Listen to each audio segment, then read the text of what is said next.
Hello students, welcome back. So now we are going to be learning about loss function and cost function. Well, loss function, that's easy. That is the error for one data point. That's it. Cost function, on the other hand, it is the average error for all your data points, for all your sample data points. So let's understand this through a simple example. Let's take an example of a linear regression. Suppose my loss, I define that to be as a squared error. That, in other words, it means that you're taking the actual target variable minus the predicted target variable, and then you square the number. And this is your loss for each sample, for each data point.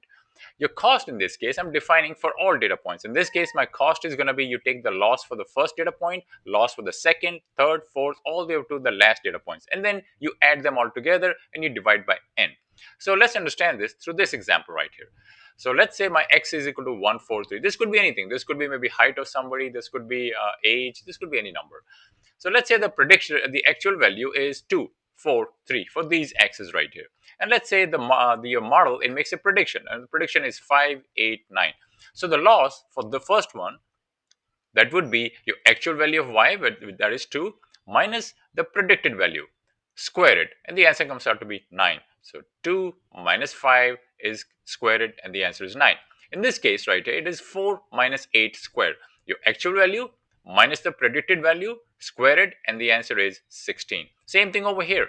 Actual value is 3, and your predicted value is 9 right here, and you square that and the answer comes out to be 36. So these are my losses, this one, this one, this one. And then my cost is going to be, you basically taking all these numbers together, you add them all together and you divide by the total number of records you had. Divide, in this case I have 3 records, you divide by 3 and the answer comes out to be 20.3. So this is my cost.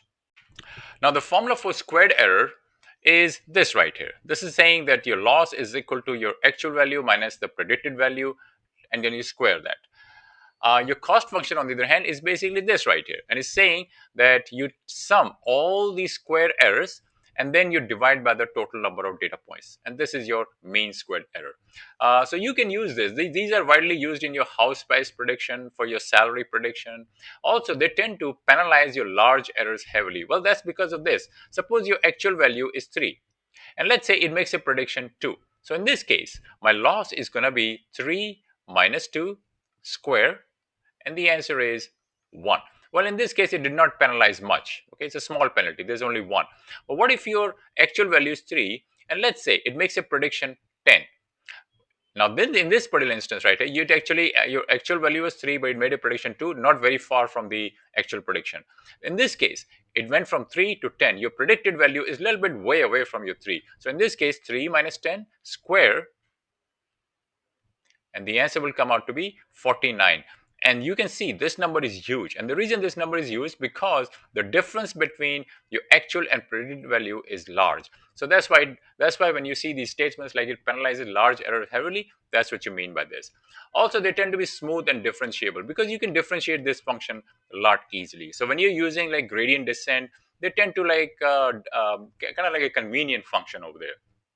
Also, they're sensitive to outliers. Well, that's because of this same reason right here. Well, outlier value will have a large difference between the actual and the predicted value.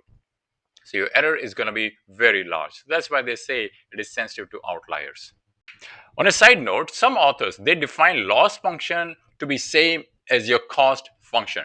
In other words, your loss function they define to be as the average for all data points. So if you read any literature, a lot of times you'll find they define this as your loss function. And then you have absolute error. In absolute error, the formula is given by this. In this case, you're taking the actual value minus the predicted value, and then you take the absolute value of that.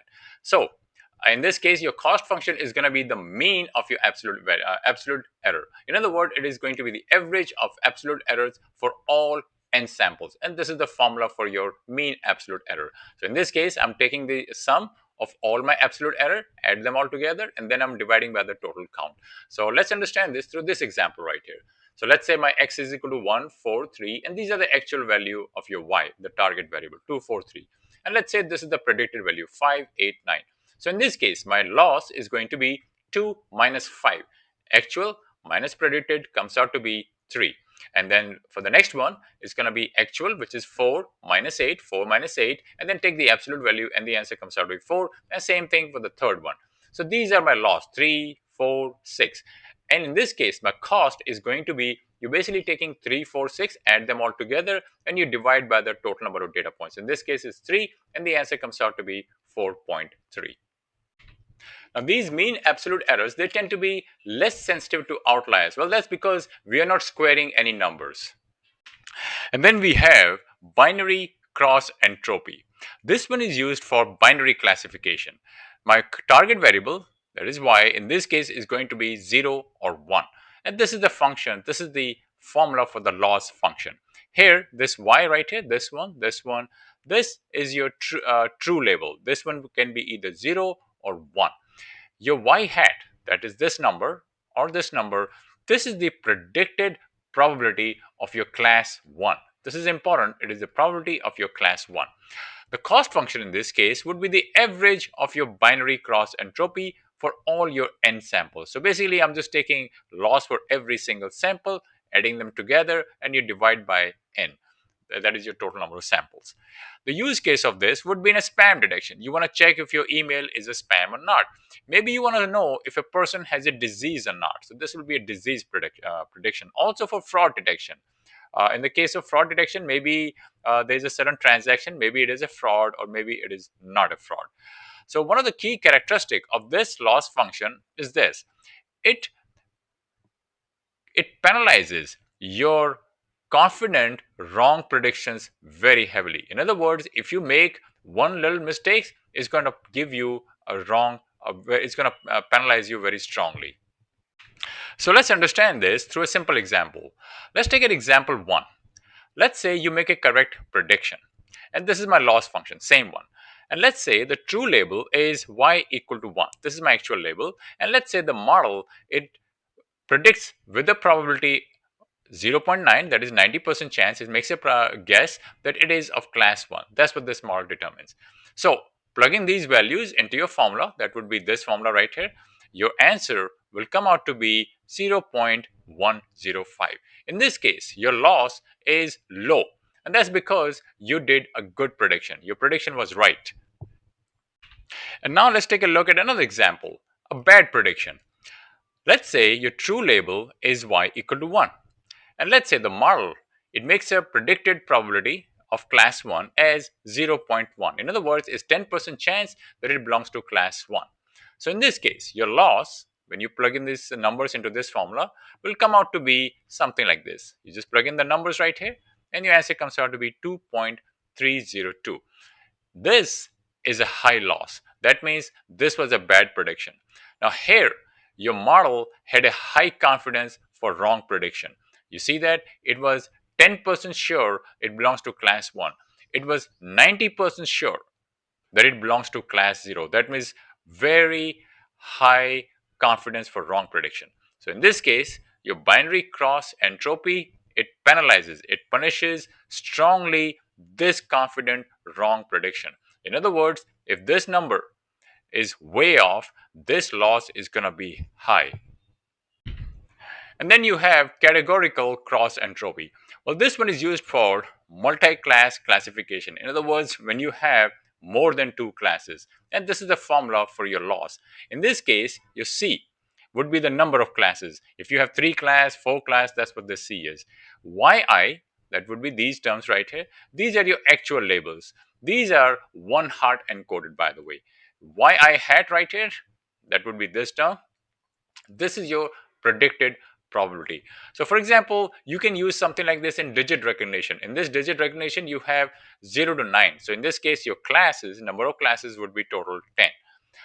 For animal classification, maybe you're trying to predict whether it's a dog, cat, or snake. In that case, your C is going to be 3 because there are only 3 classes. And then you have hinge loss. Well, this one is used in classification by your support vector machine. And this is the formula for your loss. In this case, your y, that would be this term right here. This is your true label. This can be 0 or 1. And this one right here, y hat, this is the predicted probability of class 1. So for example, if let's say your actual label y equal to 1. And let's say the predicted probability of class 1 is 30%. Then your loss in this case, substituting the numbers in there, will come out to be 0.7. And then you have Huber loss. This one is used in regression. This one combines the advantage of your mean squared error and your mean absolute error. And you can see that by looking at this expression right here. This one right here is your mean squared error. You can see that there's a square term. So you're going to use, your loss is going to be using this formula if your absolute value is smaller than your certain threshold. On the other hand, you're going to be using this formula otherwise. So here my y is going to be the actual value, your y hat, that's your prediction, and your del right here, that's your threshold that you define. And then you have KL divergence loss. This one measures the difference between the probability distribution. This one is used in VAEs, that is variational autoencoders, for your generative AI, for your knowledge distillation. And this is the formula for your KL divergence loss. In this case, your P, that would be this right here, that refers to your true distribution. Your Q, that would be this right here, QI, this refers to your predicted distribution. So this one actually tells you how much information is lost when you're using Q distribution instead of P distribution.